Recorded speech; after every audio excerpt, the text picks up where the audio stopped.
네, 이슈를 보는 남자 시간입니다. 주요한 이슈에 대한 증권가의 시각 들어보도록 하겠습니다. 네, 이투데이 김시영 기자와 함께하도록 하겠습니다. 안녕하십니까? 어서 오십시오. 네, 어제 시장을 보면요. 양대 지수 모두 상승하면서 거래가 마감이 됐습니다. 네. 특히 코스닥 지수는 3거래일 연속 1%대 상승폭을 기록하면서 더욱더 강한 모습을 보여주고 있는데요. 네. 코스닥 장세, 중소형주 장세 가능성에 대해서 오늘 이야기를 나눠볼까 합니다. 자, 먼저 어제장 마감 상황부터 살펴보도록 할까요? 네, 미국발 훈풍의 코스피 지수 16.68포인트 오른 1935.31로 마감을 하면서 하루 만에 1930선을 다시 넘어섰습니다. 코스닥 지수는 9.44포인트 오른 563.81포인트를 기록을 하면서 상승 마감을 했는데요. 코스닥 지수는 셀트리온 파문으로 3일째 내리막길을 걸은 이후 3일째 1% 이상 상승세를 타면서 그동안의 낙폭을 만회를 한 것으로 이렇게 분석이 됩니다. 또 그것을 넘어서서 또 연중 최고치를 기록을 했습니다. 코스닥 지수가 종가 기준으로 560선을 돌파한 것은 지난 2009년 5월 20일 이후 약 4년여 만의 일입니다. 말씀해 주신 대로 모처럼 양대 지수가 상승세를 탔었는데요. 시장별로 매수 주체 차이별로 있겠지만 수급 주체들이 전체적으로 고르게 순매수에 좀 가담했다고요? 네, 그렇습니다. 거래소 시장에서는 외국인이 9일 연속 매도 물량을 내놓았지만 기관과 프로그램 매수세를 나타내면서 지수 상승을 이끌었다는 분석입니다. 오전 중에 개인이 매도세로 돌아서면서 코스피는 장중 1920선까지 밀려나기도 했는데요. 하지만 오후 들어 투신권을 중심으로 한 기관의 매수세가 유입이 되면서 1930선을 회복하면서 장을 마감할 수 있었습니다. 코스닥의 경우는 외국인과 기관이 각각 30억 원과 433억 원을 순매수하면서 지수 상승을 견인을 했는데요. 기관은 이달 들어 세 차례를 제외하고 모두 순매수를 기록을 하고 있습니다. 개인은 409억 원 정도 순매도를 했습니다. 네, 그렇군요. 모두에서도 말씀드렸지만 코스피보다는 코스닥의 탄력이 더욱더 좋습니다. 네. 사실 오랜 기간 이 코스닥이 좀 박스권에 갇혀 있는 상태였었는데요. 정책적 기대감을 안고 지금 올라오는 걸까요? 네, 코스닥 지수는 글로벌 금융위기가 촉발된 2009년 8월 이후부터 하락세를 보이면서 지수 400에서 550선의 박스권에 갇혀있는 모습을 보여왔습니다.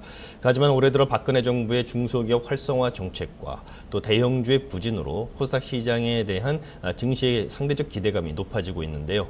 실제 올해 코스피 지수가 3% 하락한 반면에 코스닥 지수는 13%가량 상승을 했습니다. 여의도 증권가에서는 코스닥의 강세 배경으로 정부 정책과 경기 회복세를 꼽고 있는데요. 이에 따라서 상승 추세를 탈 경우에는 단기적으로 600선 돌파도 가능할 것이라는 전망이 제기가 되고 있습니다.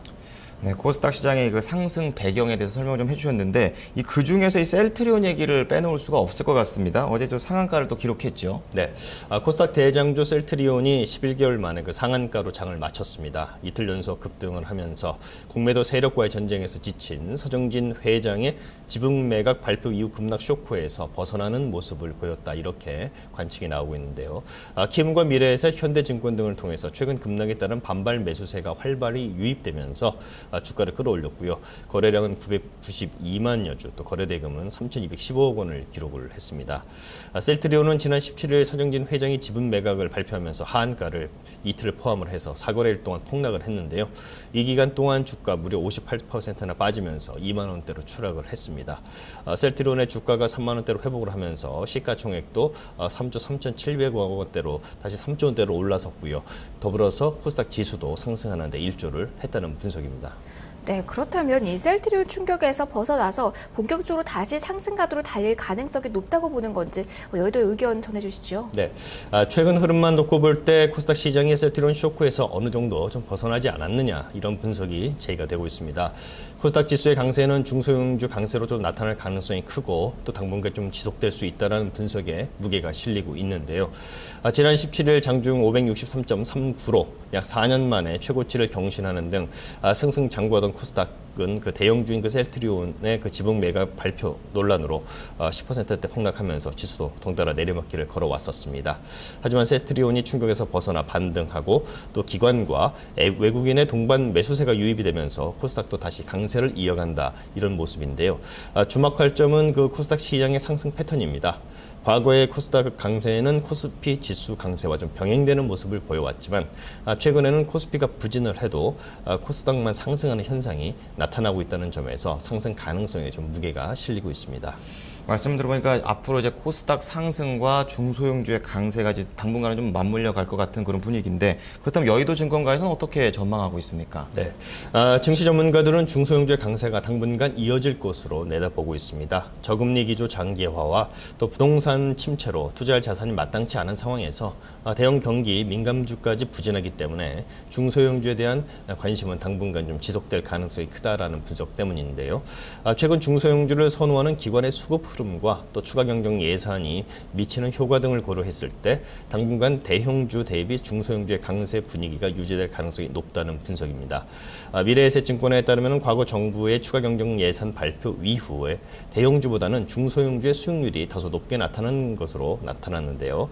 추경 발표 이후 대형주의 3개월 수익률은 18%였던 것에 비해서 중형주는 각각 26%의 그 성과를 기록을 했습니다.